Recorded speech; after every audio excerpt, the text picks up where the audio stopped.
నమస్కారం. ఈరోజు మనం హిందూ క్యాలెండర్లో అత్యంత పవిత్రమైన రోజుల్లో ఒకటైన వైకుంఠ ఏకాదశి గురించి మాట్లాడుకుందాం.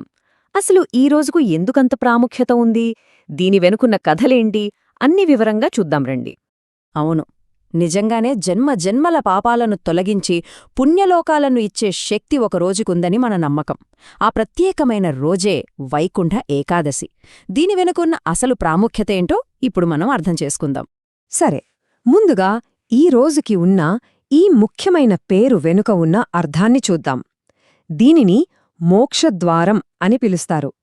అసలు ఎందుకలా అంటారో తెలుసుకోవడం చాలా ఆసక్తికరంగా ఉంటుంది.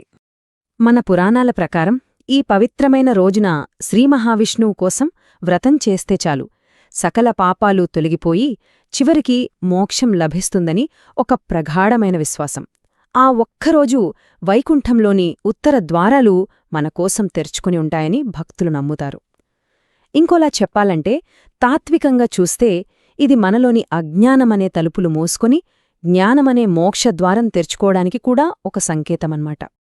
కేవలం మోక్షం మాత్రమే కాదండోయ్, ఈ రోజున చేసే పూజలు, ఆచరించే వ్రతాలు శ్రీమహావిష్ణువుతో పాటు లక్ష్మీదేవి అనుగ్రహాన్ని కూడా అందిస్తాయట.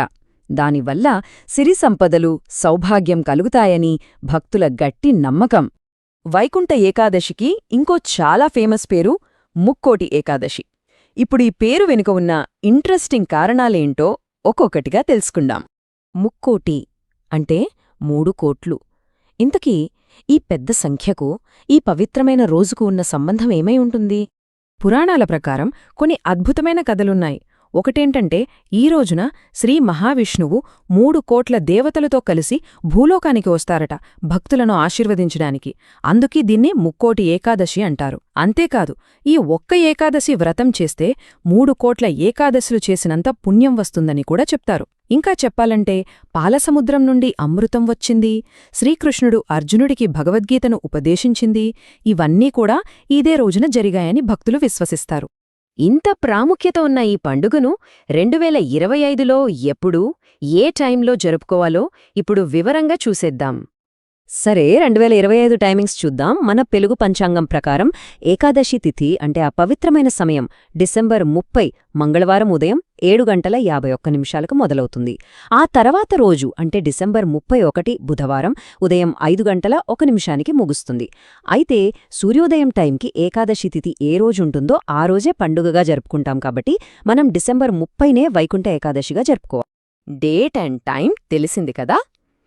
మరి ఈ పవిత్రమైన రోజున భక్తులు పాటించాల్సిన ముఖ్యమైన వ్రతనియమాలేంటో ఇప్పుడు చూద్దాం.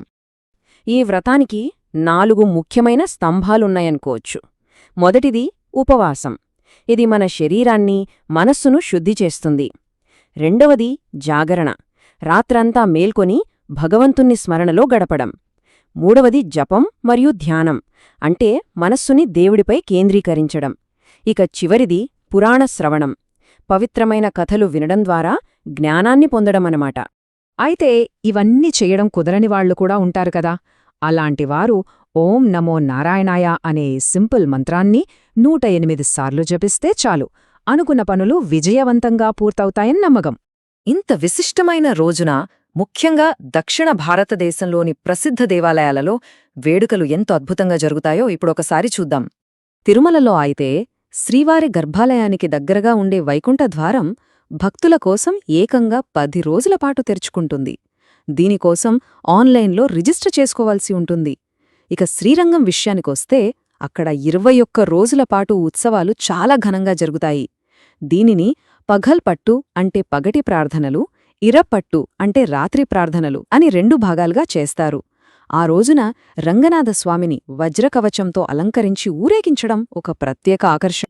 చివరిగా ఈ వ్రతం యొక్క అసలైన అంతిమ ఫలం ఏంటంటే, మన పురాణాలు చెప్పినట్లు ఈ రోజున నిష్ఠతో వ్రతం ఆచరించిన వారికి మళ్లీ జన్మ అనేది ఉండదు, వాళ్లకు మోక్షం సిద్ధిస్తుంది. ఈ జనన మరణ చక్రం నుండి బయటపడాలనే ఆశయం కంటే గొప్ప ముగింపు ఇంకేముంటుంది చెప్పండి. నిజంగా ఆలోచించాల్సిన విషయం కదూ.